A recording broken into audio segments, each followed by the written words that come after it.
Hello all, welcome back for another video of Service Reset My Car. In this video I'm going to show you how you can reset the surface indicator of a Renault Space wagon. This one is a 2008 model. When we turn the ignition on, there is an indicator that shows that the surface has to be done within, let's say, 5,000 kilometers. We did an oil change for this car and I'm going to show you how you can get rid of the indicator or reset the surface indicator. Okay, let's start out of the way. First of all, press the ignition onto the second position. Keep the start-stop button pressed. Then we're gonna scroll through the menu by this button, the right thumbstick button. Find the indicator that shows the surface with the wrench. This one,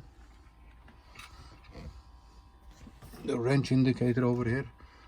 Once you found this, go back to the button over here, press this button, keep it pressed till the indicator over there starts blinking. Keep it pressed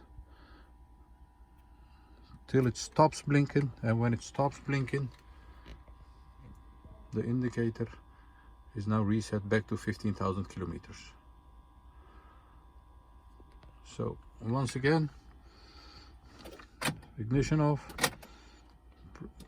turn on the ignition, find the wrench indicator. Once you have found that, press and hold this button till it starts blinking, and release it when it stops blinking. That's how you reset the surface indicator of a Renault Space 2008 model. I hope that it helped you and hope to see you next time with another video. Stay safe, take care, bye bye.